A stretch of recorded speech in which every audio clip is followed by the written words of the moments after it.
శ్రీ త్రిపుర సుందరి స్తోత్రం 1 ధ్యానం బాలార్కమండలాభాసాం చతుర్బాహాం త్రిలోచనాం పాశాంకుశ సరాంశ్చాపాన్ ధారయంతీం శివాం భజే బాలార్కయుత తైజసాం త్రినయనాం రక్తాంబరోల్లాసినీం నానాలంకృతరాజమానవపుషం బాలేందుయుక్శేఖరాం హస్తే రిక్షుధనుః శృణిం సుమశరాం పాశం మృదా బిభ్రतीं శ్రీచక్రస్థితసుందరీం త్రిజగతామాధారభూతాం భజే పద్మరాగప్రతీకాశాం సునేత్రాం చంద్రశేఖరాం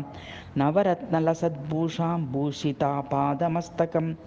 పాశాంకుశౌ పుష్పశరాన్ దదతీం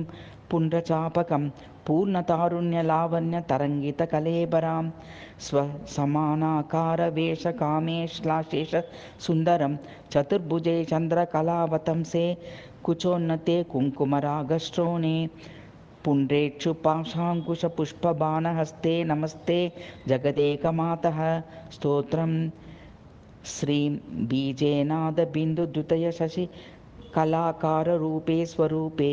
మాతర్మే దేహి బుద్ధిం జహి జహి జడతాం పాహి మాం దీనదీనం అజ్ఞానధ్వాంతనాశక్షమరుచిరుచిర ప్రోల్లసంపాదపద్మే బ్రహ్మేశాద్య సురేంద్రైః సురగణవినతైః సంస్తుతాం త్వాం నమామి కల్పో సంపర్ణకల్పితతాండవస్య దేవస్య ఖడ్గపరశోః పరభైరవస్య పాశాంకుశైశ్చ వశరాసన పుష్పబాణా ససాక్షిణీ విజయతే తవ మూర్తిరేకా హ్రీంకారమేవ తవ నామ గృణాంతి ఏవ మాతత్రికోణనిలయే త్రిపురే త్రినేత్రే త్వత్సంస్మృతౌ యమభటాభిభవం విహాయ దీవ్యంతి నందనవనే సహ లోకపాలైః ऋणाङ्कानल भानुमण्डलसच्चीचक्रमध्ये स्थितां बालार्कद्युतिबासुरां करतलैः पाशाङ्कुशौ बिभ्रतीं चापं बाणमपि प्रसन्नवदनां कौसुम्भवस्रान्वितां त्वां चन्द्रकलावतं समुकुटां चारुस्मितां भावये सर्वज्ञतां सदशिवाक्पटुतां प्रसूते देवी त्वदङ्घ्रिनरसिरुरुहयोः प्रणामः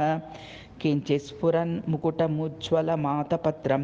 द्वौ चामरे च महतीं वसुधां ददाति कल्याणवृष्टिभिरिवामृतपूरिताभिः लक्ष्मीस्वयंवरणमङ्गलदीपकाभिः सेवाभिरम्भ तव पादसरोजमूले नाकारि किं मनसि भक्तिमतां जनानां शिवशक्तिः कामचितिरतरविः शान्तकिरणः स्मरोऽहं सह शक्रस्तदनु च परामारहर्यः अमीहल्लेखाभिस्तिसृभिरवसानेषु घटिता भजन्ते वर्णास्ते तव जननी नाम वयवतां कदा काले मातः कथय कलिता लक्तकरसं पिबेयं विद्याते तव चरणनिर्णेजनजलं प्रकृत्या मूकानामपि च कविता कारणतया सदा दत्ते वाणी मुखकमलताम्बूलरसताम्।